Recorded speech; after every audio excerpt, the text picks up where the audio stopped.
Before we start, do what our competitor asks, and I actually want. Tell me in the comments what city you're watching from and what time it is there right now. Keep your clock in mind. In this story, the difference between 9:15 and 9:20 decides whether a woman keeps her last name or loses it to a ledger. If our heroine refuses a courtesy visit, a letter labeled kin registry notice lands on her employer's desk at 9:20 a.m. and makes her body a family matter she never agreed to. The coastal mansion looked like money that had learned to whisper. White columns, a deep porch that faced the tide, and a brass plate that still read, "Givens Shipping," even though the shipowner was 5 years in his grave. His widow, Aurelia Givens, ran the house like a small port authority. She had a private notary who came by carriage on Thursdays, a parish midwife who could be convinced to write opinions in delicate script, and a photographer 2 streets over who always had blank cabinet cards ready for the next reassurance portrait. On the second floor, behind a door that had once led to the master's study, sat a narrow table with a book bound in red. The spine said Kin Registry. The law did not recognize such a book. The town did, because people with money can make paper behave like it belongs in court long before any judge sees it. Eliza Hart ironed linen in the back room and rented an attic bed over a grocer's shop. 24. Careful with coins, quick with a needle, and stubborn in ways that never made it into polite rooms. She was engaged to Jonah Pike, a tug deckhand who knew currents, foghorns, and the way a cable sings before it snaps. They wanted a license, a cheap photograph, and a small room with a window that opened. On a Monday morning, Eliza's foreman called her forward holding an envelope that smelled faintly of sealing wax. The crest on the flap looked like county work if you were not paid to know better. Inside sat a congratulation and a condition. The congratulation said the Givens household supported upright unions and wished Miss Hart every happiness. The condition said that, for her own protection and for the honor of all concerned, Miss Hart would attend an evening of propriety at the mansion so the household could update its kin registry prior to marriage, after which a reassurance letter would be sent to Mr. Pike and to her employer to prevent misunderstandings. The letter also offered, in a clean line that looked generous until you read it again, an expedited affidavit if work schedules demanded punctuality. Eliza read the letter twice and then looked at the foreman. He liked stamps. He did not like his name in rumors. He told her to go and be grateful and to bring back whatever paper they handed her. She told him a registry you do not ask for is a trap. He said the word registry like it had holy oil on it. Eliza went upstairs to the attic and shut the door. She had learned what doors could do in a town like this. From the other side of town, May Donovan watched the same scheme from the mailroom end. She was a federal post inspector traveling the southern railports because letters had been arriving with crests that looked official and messages that felt like orders disguised as blessings. In the last month, 3 employers and 1 fiancé had brought her envelopes that read, "Kin Registry Notice," and the same phrase repeated in each, "Schedule Reassurance." The outer face carried enough to make any landlord feel like a guard. The inner face asked for no money and expected obedience. That is how control by mail sells itself. No fee on the front, just a schedule. Donovan had opened a crate labeled photographic chemicals that contained beneath a layer of straw a hand press with the Givens dove crest, red wax sticks, and a stack of blank slips titled Affidavit of Consanguinity, Household Edition. The return slip carried a harbor address with Givens' initials and nothing the law could chew until somebody followed the route. Aurelia Givens did not threaten. She defined. She would sit at the narrow table by the red book and ask gentle questions that sounded like care. What was your mother's maiden name? Where did you spend your childhood Sundays? Did anyone ever remark that you have the Gibbons brow? If a woman hesitated, the widow would tell a memory about a long-ago cousin from the upcountry with similar cheekbones and a laugh that turned left at the end. The memory was always a perfect fit because it was not a memory, it was a tool. Then she would signal the notary, a thin man named Zebediah Bell, who pressed a clean circle into a sheet and called it an acknowledgment that Miss Hart was of kin and ought not to marry out without the family's knowledge. No blood test, no scripture, no statute, just a circle, a line of ink, and a woman who had never before been asked if her face belonged to a rich family. Eliza did not plan to sit at anyone's small table with her mouth shut. She planned to mark the parts of the scheme that made noise and pretend to act along. She went to a machinist who sharpened scissors and filed keys and asked for a thin awl the size of a knitting needle that could make a shallow bite in wood. She snipped a thread of red from the hem of her plain dress and tucked both in her sleeve. She told Jonah she would go to the mansion alone. He said he would wait in the street. She told him no. A man outside a widow's house at night turns the widow into a witness. He understood.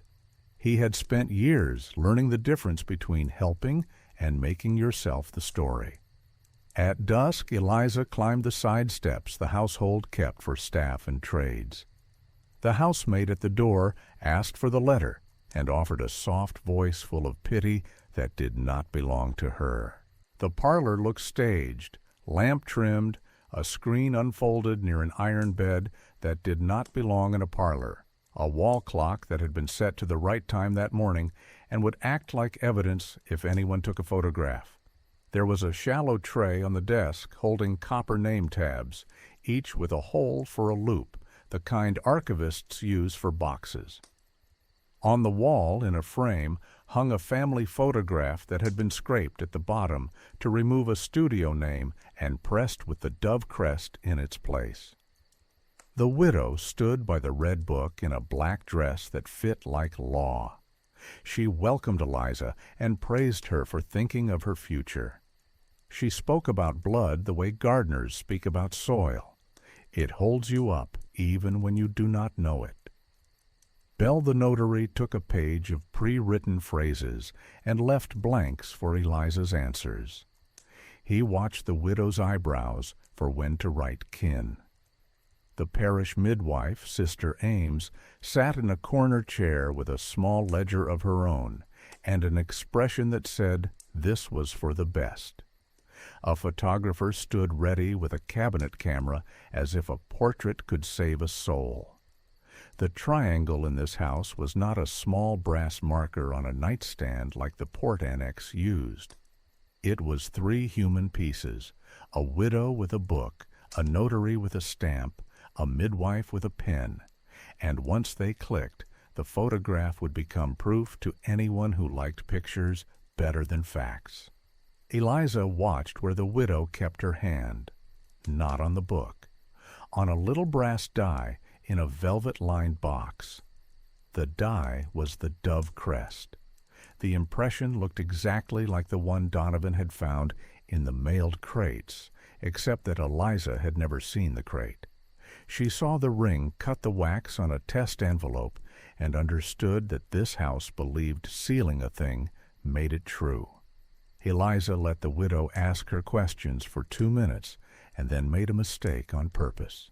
She said her mother's maiden name too fast and pretended to stumble. The widow smiled without her teeth and told the notary to write consanguineous, a word that could be put under any family tree and mean whatever the richest branch said it meant. Eliza used that smile to move her hand. She set the awl under the lip of the table and made a shallow blind mark no one could see unless they felt for it. She slid the red thread under the leg of the screen and tied it to the hinge with a double knot you can undo with one pull. She touched the bedstead and pressed a tiny bite into the underside of the iron foot near the floor. She did not know which mark would matter. She trusted that something touched by a stamp always returns to the place that touched it. If there were later a photograph with that screen in it, Eliza's knot would show like a birthmark. The notary asked the widow if this was a case for a soft classification, meaning a paper that only traveled to employers and landladies, or a hard classification, meaning a letter to the fiancé as well. The widow asked where Mr. Pike labored. Eliza told the truth. Tugs. The widow nodded at the notary. Hard. The notary wrote a phrase that made a fine sound on a bad idea. Provisional custodial claim of kin. He left a blank for a fee, but did not fill it, because real coercion likes to look like charity. The midwife wrote a separate note that Eliza was of sound form and comportment, and had been seen in the household without impropriety. That line did more work than anything else in the room. It did not promise virtue. It promised lack of scandal. That is the line men carry in their pockets. At 9:15, a runner from the post office brought a pouch because the mansion maintained a courtesy arrangement with the mail. The runner had been told to collect anything addressed to employers of household girls to save them the trip. He saw the dove crest and assumed the pouch carried city business. Donovan had arranged for him to wear a new rule like a coat. Book first, not courtesy. He took out the ledger and wrote the minute before he touched the pouch. Bell the notary did not like that. He tried to pass a family dispatch card over the book. The runner wrote the card serial and put it under the pouch knot, so the number would be in the way if anyone tried to pull the string fast. The photographer raised his head when the runner left, and the notary returned to the page. The widow said portrait.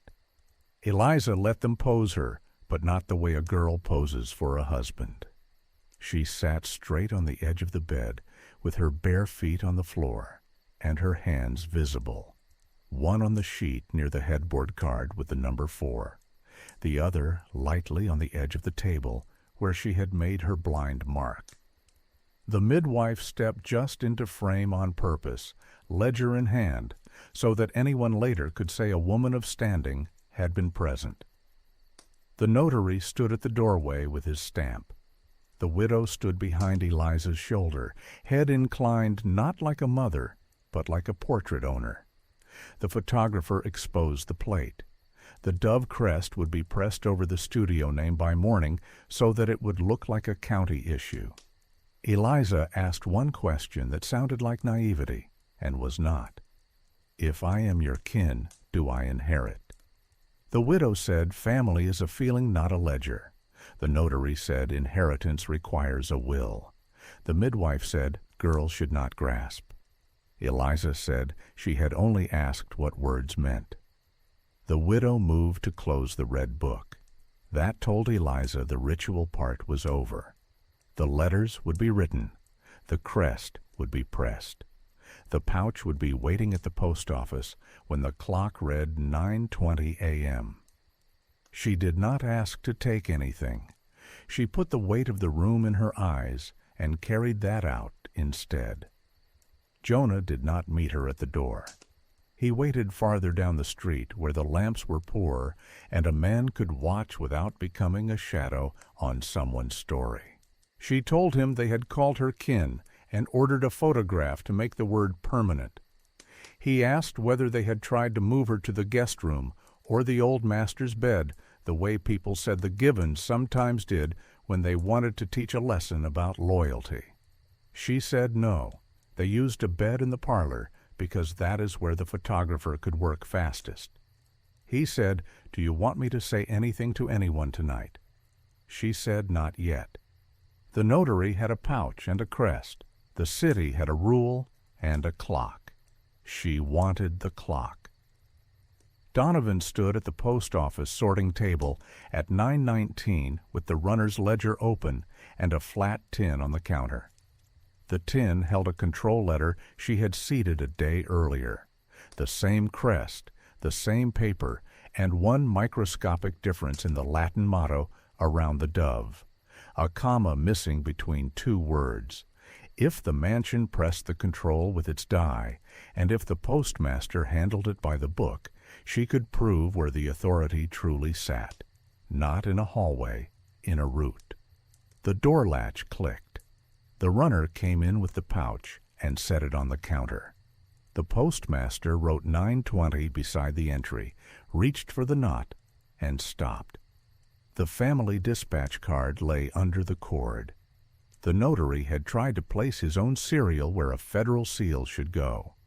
The postmaster lifted the cord anyway and slid the card out. The knot came open. The pouch carried 3 items: an employer reassurance to Eliza's foreman, a kin notice to Jonah Pike, and a third envelope for a landlady whose rooms were 2 streets from the grocer's attic. All carried the dove crest. The third carried the control motto without a comma.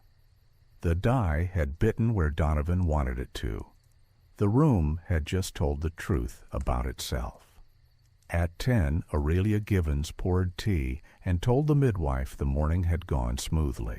At the same time, Eliza's foreman read the outer face of an envelope that told him his ironer was of kin to her employer's widow, and that any license should be discussed through proper channels to avoid misunderstandings. He did not open the letter. He did not have to. Jonah stood on a tug deck and watched a mate flip a coin with his thumb and heard 2 words from the far end of the dock as if they were weather. Kin notice. He did not pretend he did not hear. Eliza returned to the attic with 3 things: a shallow bite in the iron foot of a bed in a house she did not own, a red thread knot on a screen hinge that would show in any photograph if someone bothered to look, and the sound of a circle being pressed into wax while a woman called it family. She put her awl and her knot into a tin and wrote a line that would matter later. If paper can make me kin, paper can unmake it. Then she blew out the lamp and listened to the city breathe around her, because breath was the only thing in her room that did not carry a crest. Donovan started with custody, not outrage. She logged the pouch from the runner at 9:20 a.m., placed the 3 envelopes on a blotter, and photographed the dove crest and the outer phrases with a simple office camera so there would be no argument about what the mail had carried. The control letter with the missing comma sat in a flat tin to one side. She pressed a thin witness nick into the rim of the Givens die she had seized from a crate the day before. A tiny punch mark. That way, any swap the widow's men tried later would show a clean edge. She split the route. The postmaster kept the depot and the book-first rule. The express boy went to the printer's quarter where dies and cabinet cards were bought in cash. Donovan walked to the die maker with a federal card in her pocket and asked for 2 things: a receipt for any dove and crest commission in the last year, and a scrap impression from each die used. The die maker was a careful tradesman who liked money and disliked trouble. He produced 2 invoices. One said Standard House, die. The second said travel use. Both were paid by Hospitality Circle, a donor society that met in the Givens parlor on Thursdays. He pressed both dies into wax for her. The Standard left a deep, clean shoulder. The travel die printed shallow, the way cheap copies do when someone wants a tool that will not draw questions if lost. Donovan paid the fee for the scraps and had him sign the bottom of each impression. A twin die does not prove a crime by itself. It proves intent to swap. Eliza did not hide in her attic. She went to her foreman's desk at lunch and asked politely to see any letter that mentioned her name because her fiancé kept a ledger and needed to file it. The foreman liked feeling useful. He slid open the drawer and showed her the envelope without breaking the seal. Gibbons' crest in the corner. The word schedule reassurance on the outer face. She read the serial lightly in pencil at the bottom. She did not touch the paper. She said thank you and returned to the ironing room. The point was not to argue with the foreman. The point was to learn which numbers the house liked to repeat. Jonah picked the docks. He knew one lamppost by the seawall that stuttered at 9:52 nightly, and a slip behind the printer that took small boats without receipts. The night after the envelope moved, he heard a short brass chain on a launch and watched a satchel pass to a man on the pier. He followed on foot around the block to the printer's front and leaned on the counter with a delivery chit so no one would ask why he was there. He saw 2 committee caps go through the back and come out without a satchel. He did not chase them. He wrote the minute on the chit with the stub of a pencil and kept the picture in his head. Launch to printer to door. That line would matter. The photographer turned out to be the weak link Gibbons trusted too much. His studio sold cabinet cards to families with money and to households that wanted proof for their ledgers. His workflow was simple. Shoot in the evening. Scrape the studio name off the card if the employer demanded privacy. Press a private crest in the bare spot to make it look official. Donovan did not have to accuse him of anything. She asked for his scrap tray. He brought out a shallow bin of shavings. In the curls of paper lay 3 tiny name fragments. G.I., Ven, S. She picked them up with tweezers and slid them into a glassine packet with the date. She asked to see last night's plates. He had 3. One showed Eliza on the bed edge with the screen hinge and frame. The hinge had a knot of red thread. That was not the photographer's habit. That belonged to a girl who understood that small objects travel further than speeches. Donovan asked the photographer who had ordered the crest emboss. He said the notary brought a hand press and did it right here. The parish midwife kept a separate book. She believed in politeness and records in equal measure. When Donovan asked to see the ledger, she offered tea first as a shield. Donovan drank it without comment and waited. The midwife opened her book to a page with Eliza's name and 3 lines. Seen in household, comportment sound. No impropriety observed. Donovan asked who told her to write those exact words. The midwife said the widow had suggested a template, so no one could misread. She said it plainly, as if templates were a kindness. Donovan asked whether she had ever written a line that said a woman refused the registry. The midwife said that would not be charitable. Donovan did not argue charity.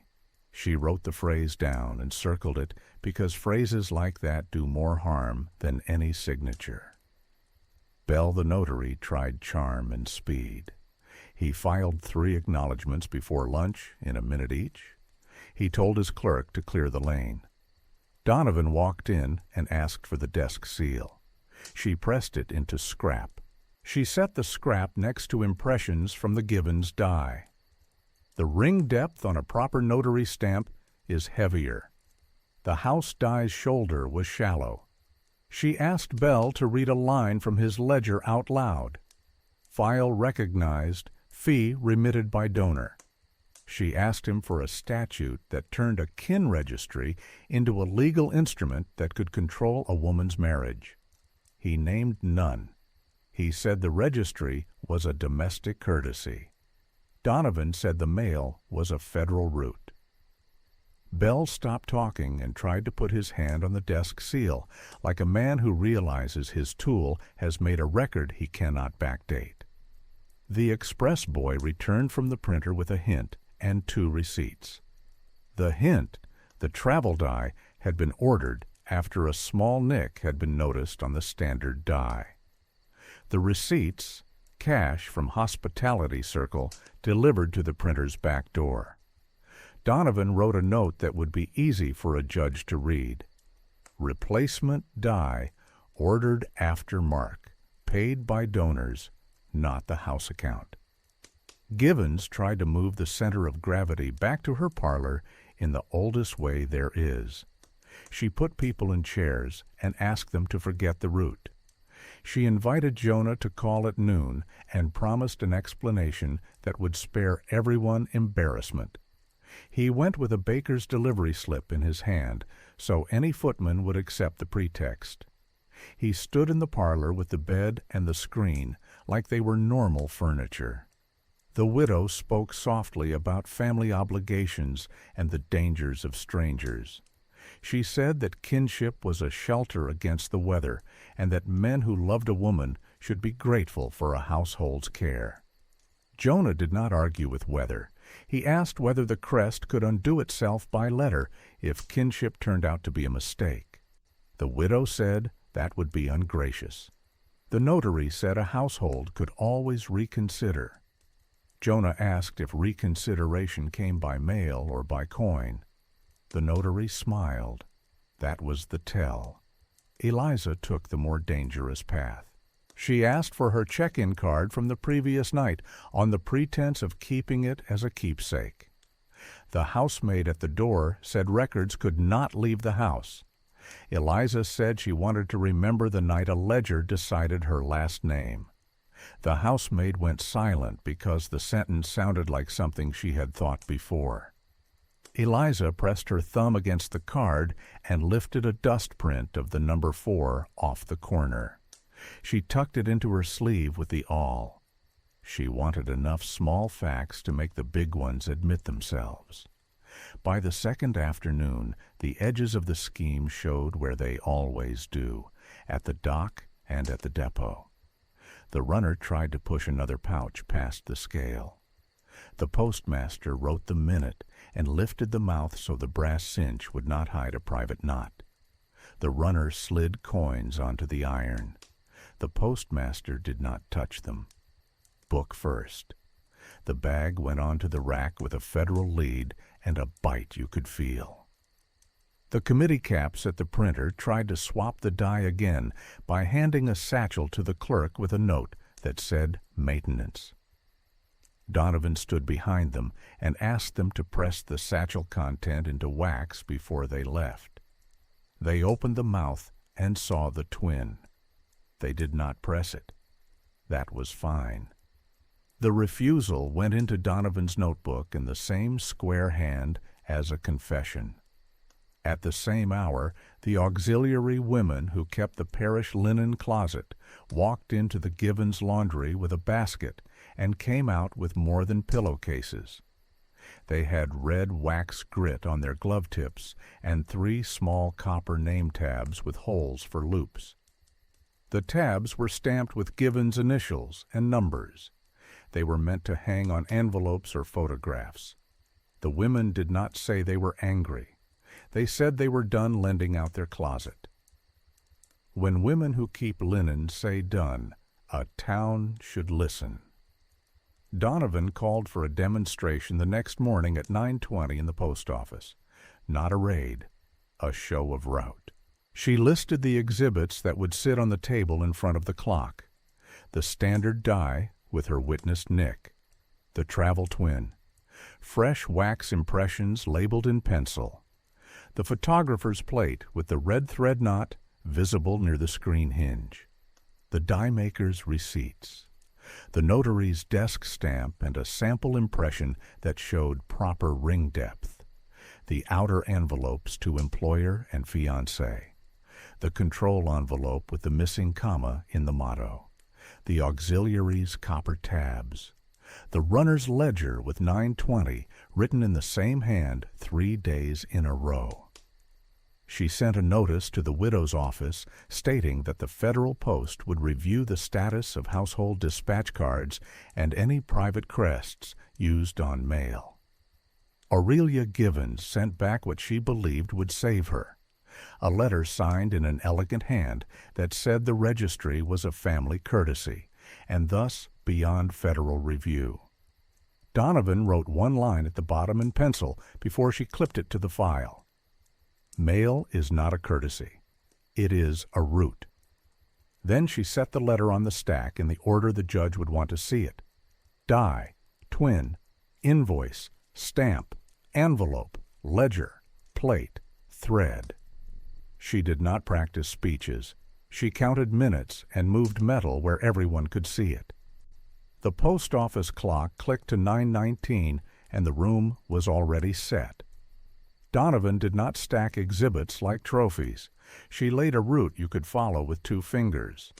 Left edge, the standard Givens die with her tiny witness nick on the rim, the shallow travel twin beside it, each with a fresh wax impression on a card labeled in pencil.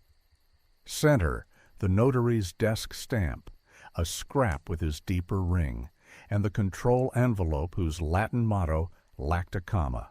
Right edge, the employer and fiancé envelopes with schedule reassurance printed on the outside, the runner's ledger showing 9:20 for 3 straight mornings, the die maker's 2 invoices paid by Hospitality Circle, the glass plate from the photographer with Eliza's red thread knot visible at the screen hinge, and 3 small copper name tabs stamped Givens with punched holes for loops.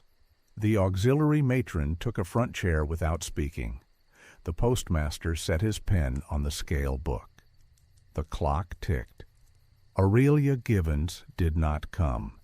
She sent the notary Bell and the midwife Sister Ames, plus a clerk with a smooth mouth and a lapel pin that read Hospitality Circle.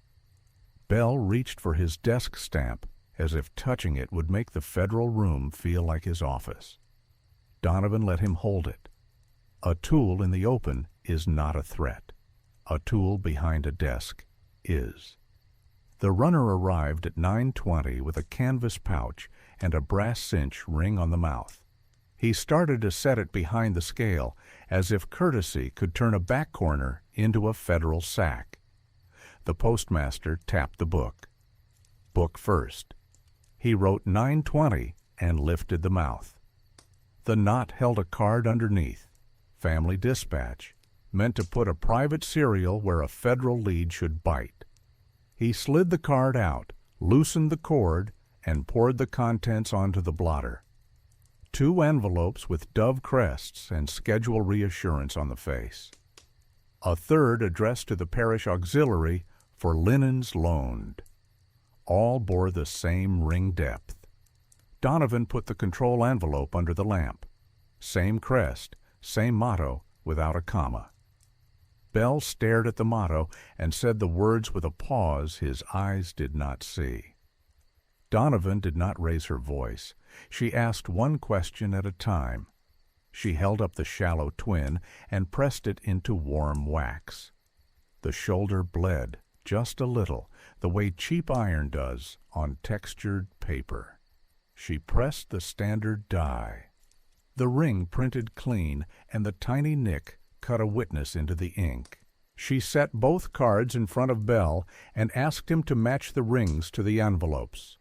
He chose the clean ring for the employer letter and the shallow ring for the auxiliary letter because his hand wanted the nicer tool to carry nicer words. The auxiliary matron leaned forward and said quietly, "We do not receive family mail." The clerk with the hospitality pin said it was a courtesy. The postmaster pointed at the placard over the counter. Not valid for mail, with a sample of the dove crest and the phrase schedule reassurance under it. He said, courtesy does not replace a seal. Sister Ames tried to hold the middle with good intentions. She said her ledger entries were meant to calm scandal and protect girls who worked in houses where talk could ruin them. Donovan asked her to read the 3 lines she wrote for Eliza. Scene in household. Comportment sound. No impropriety observed. Donovan asked her why the phrase refused registry did not exist in her book. Ames said that would not be charitable. Donovan said charity is not custody. Ames looked down. The photographer stood in the doorway with his hat off. He had come because Donovan asked him to bring last night's plate, and he did not want his name to be the only one missing when someone later wrote a summary. Donovan set the plate in a wooden frame and tilted it against a blotter. The image showed a parlor bed, a screen, Eliza on the edge in profile, bare feet on the floor, hands visible, one near the headboard tag with a number 4, the other just touching the table edge. At the screen hinge, the red thread knot caught the light. Donovan asked Bell to explain how a family registry required a staged bed and a photographer's light. Bell said the portrait was for the keepsake cabinet. The auxiliary matron said the crest scraped over the studio name said it was for something else. The hospitality clerk tried donors. He said men of substance had funded the registry to provide stability for households in an unsettled era. Donovan put the die maker's invoices on the table with his signature and the words, "Travel use." She asked why stability needed a second die paid in cash after the first bore a mark. The clerk said, "Tools where?" Donovan said, "Stamps last, stories where." Jonah Pike stood against the far wall with a delivery chit in his hand. He did not speak until Donovan asked him to place his minutes on the map. He gave the seawall lamppost at 9:52, the launch at 10:03, the printer's back door at 10:10. He did not add color. He spoke the way a man testifies when a cable has already snapped and you still need to move a hull. The postmaster drew 3 small lines on the depot page and wrote the times next to them. Paper does not argue with a clock when 2 clocks agree. Bell tried a pivot that works in parlor rooms and fails in rooms with a book. He called the registry a domestic instrument. Donovan slid the control envelope onto the blotter with tweezers. She asked him to read the motto around the dove crest again. He read it with a comma his eyes did not see. She asked him whether he had sealed any blanks before seeing a person. He said sometimes, to help the mourning. She asked whether he had ever carried the house die overnight. He said the widow trusted him. She said the mail does not. The runner coughed and said there was one more item in the pouch. He lifted a narrow tin the size of a cigar and set it down. Inside lay a broken red wax stick and a brass loop for hanging name tabs. The auxiliary matron picked up one of the copper tabs from the table and set it through the loop.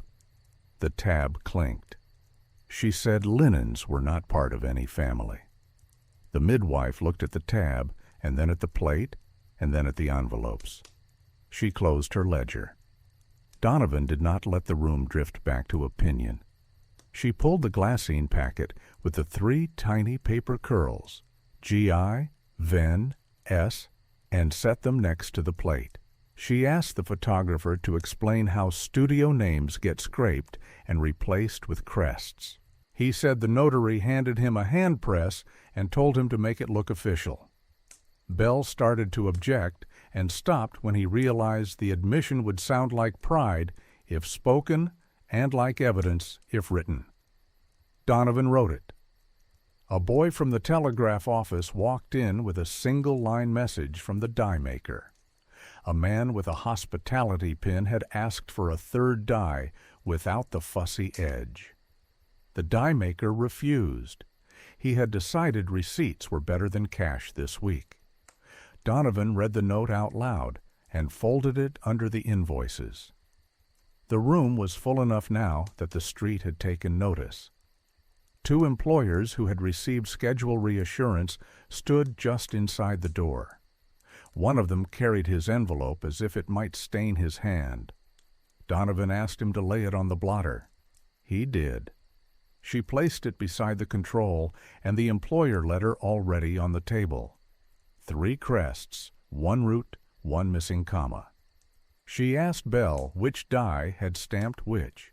He chose wrong on the control again because his mouth remembered the motto and his eyes refused to see the scrape. That was the point. A habit stronger than sight is what people like Aurelia Givens count on. The postmaster made the separation that matters in any case like this. He took a federal lead, bit the fiancé letter into a marshal's hold sack, and logged the time. He handed the employer letter back across the counter with a printed notice clipped to it that read under the placard, "Not valid for mail. Return to sender." He put the auxiliary envelope in an evidence tin and labeled it with Bell's initials. 3 different fates for 3 envelopes. The room understood something practical had just happened. Bell tried the last door. He asked whether the federal office planned to parade family matters. Donovan said subjects' names would be sealed. She said buyers, officers, clerks, and donors would be named. She said the hearing would be at the Harbor Commission Room because it had a clock that did not drift and a table long enough for stamps and books. She listed what would travel: the marked die, the shallow twin, the fresh impressions, the invoices, the notary's stamp and impression, the runner's ledger, the glass plate, the copper tabs, the control envelope, and the 2 outer envelopes with schedule reassurance. She asked Sister Ames to bring her ledger and to be prepared to read the 3 lines she wrote in every case. Ames nodded once. Shame works on people who believe in records. Jonah stepped forward with the chit and placed it next to the depot page. He had written the minute he heard the launch chain and the minute he saw the printer door. Donovan slid the chit under the depot page so that the lines touched. Launch to printer to mail. The hospitality clerk asked whether there would be discretion. The auxiliary matron said there would be order. At the threshold, a housemaid in plain clothes with red wax on her glove hesitated and then crossed the sill. She set a small brass key on the table and said nothing. Bell recognized it. It opened the drawer under the red book. Donovan labeled it in pencil, "Table drawer key." She did not ask the maid for a speech. The key was enough. The clock over the counter clicked to 9:46. Donovan signed 3 chain of custody cards, 1 for metal, 1 for paper, 1 for images, and wrote the hearing hour, 2 o'clock tomorrow. She took the shallow twin into a tin, put the marked die into another, clipped the fresh impressions to the lids, and handed the tins to the marshal. She had the postmaster pin the placard above the counter with brass tacks so no one could say it had been moved. Then she looked at Bell and Sister Ames and the hospitality clerk and said the sentence that told them what chapter came next. "Bring your books. The court will ask the clock."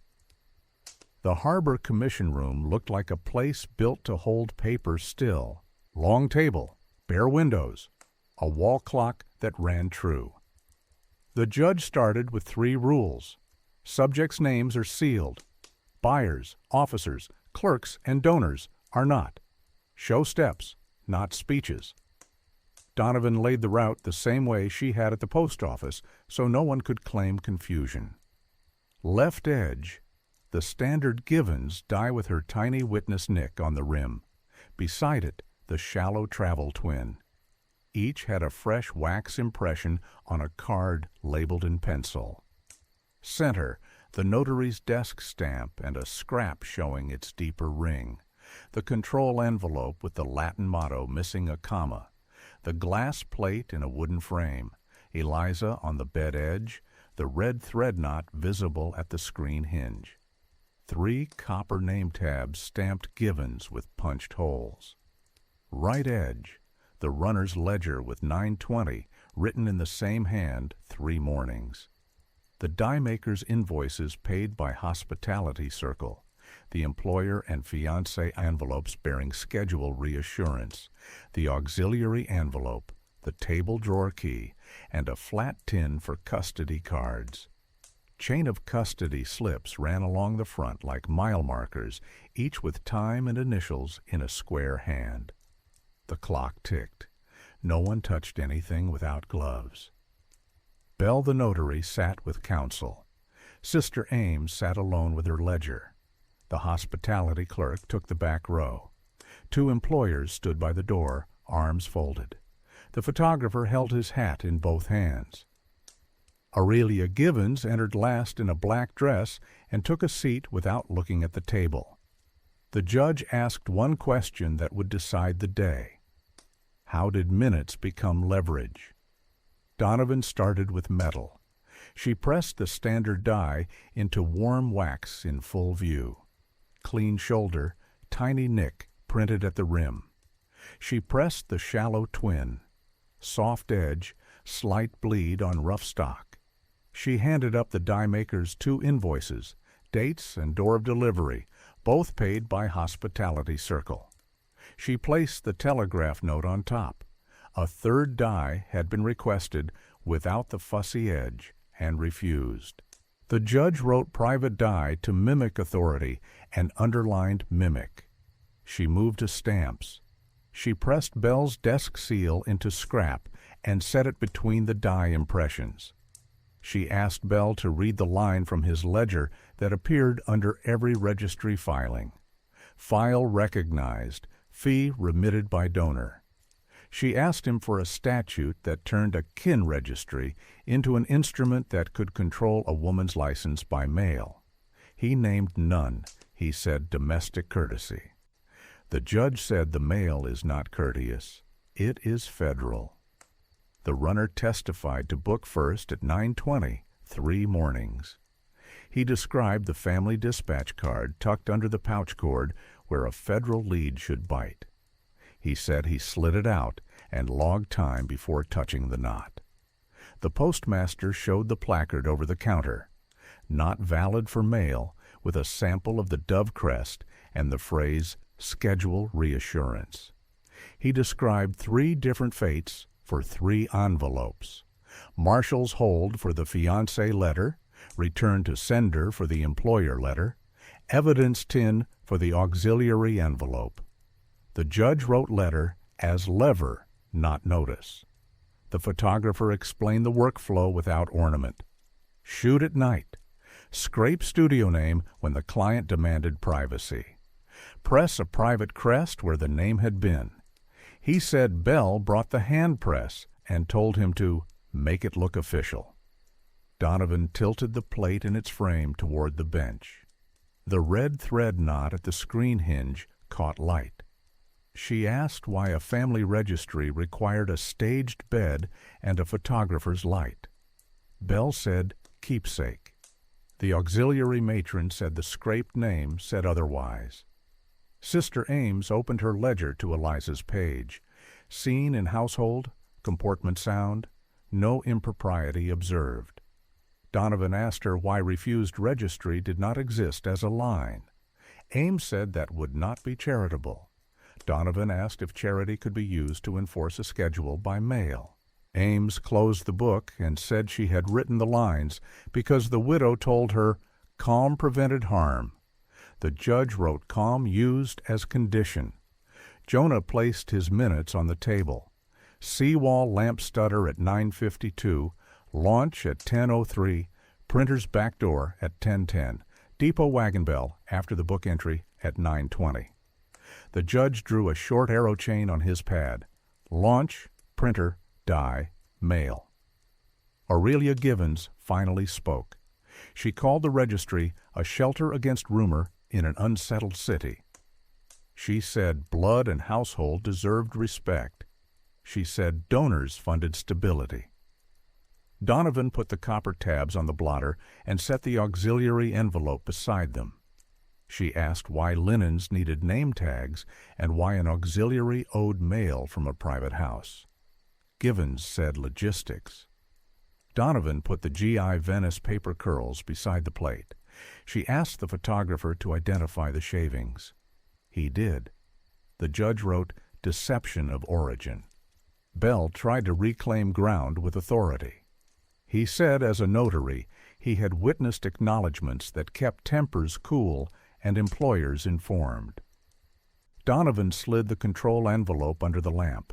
She asked him to read the motto around the crest. He read it with a comma his eyes did not see. She asked whether he had ever sealed blanks before seeing a person. He said sometimes, to help the morning. She asked whether he had ever kept the die overnight. He said the house trusted him. The judge wrote seal before sight and set his pen down. An employer stepped forward unasked and placed his unopened envelope on the blotter. He said the outer face had been enough. He said he had moved Eliza from ironing to sorting so customers would see her less until the family matter cleared. He said the letter had told him to avoid misunderstandings. He looked at the floor when he said it. The judge wrote, "Letter causes the misunderstanding it claims to prevent." Donors do not like to be named in rooms with clocks. The hospitality clerk tried a last move. He said secrecy was essential to protect respectable women. The auxiliary matron answered for the room. Respectable women do not need your crest. The judge issued orders from the bench in plain language the clerk could type without asking for spellings. 1. Immediate suspension of Given's household male privileges pending indictment. 2. Seizure of the standard die, the shallow travel twin, the hand press, the notary's desk stamp for testing, and the table drawer key, all to be logged with chain of custody numbers. 3. Destruction under martial supervision of the shallow twin and any duplicate dies discovered. 1 sample impression to be retained with the case. 4.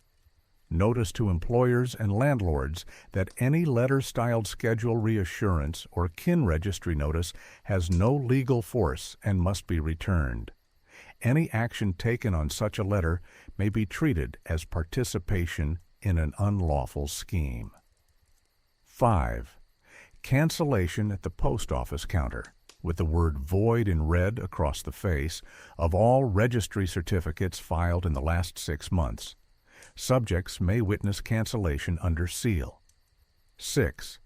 Audit of hospitality.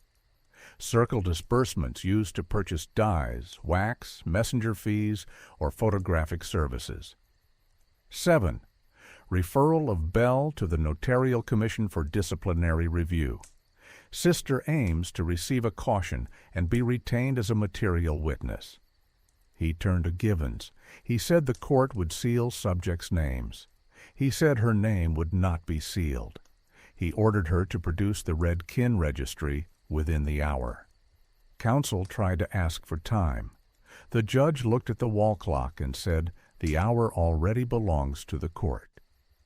Donovan read the charging language without heat. Extortion by post through schedule reassurance letters and household dispatch cards. Fraudulent use of private seals to imitate public authority on instruments conveyed by mail. Tampering with custody of the mail by attempting to bypass scale and seal, and by pre-sealing blanks. Conspiracy to assign custodial rights to time and conduct under false description of kin. Attempted obstruction by commissioning a replacement die after a marked tool was identified.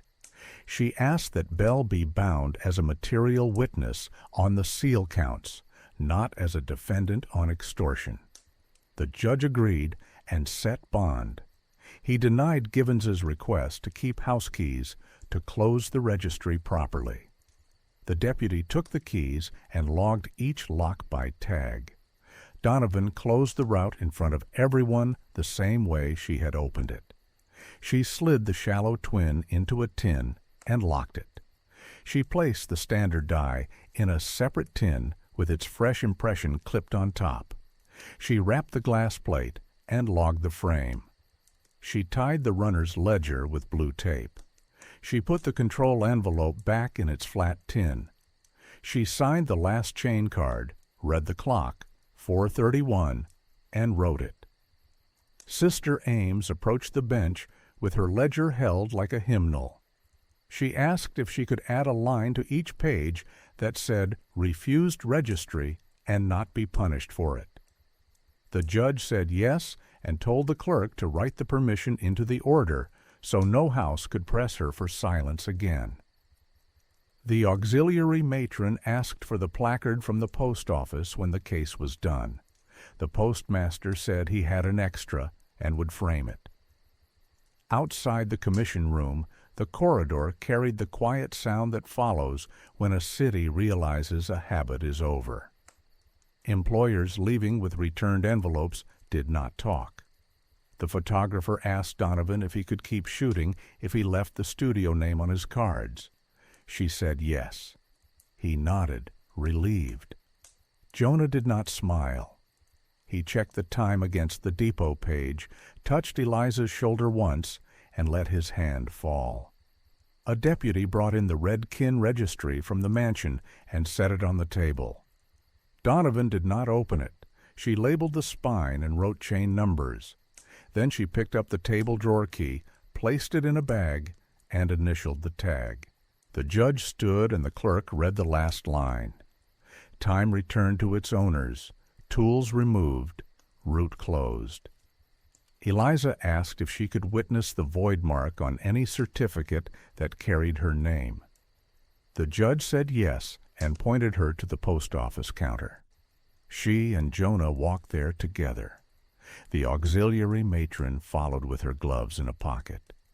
Aurelia Givens did not stand.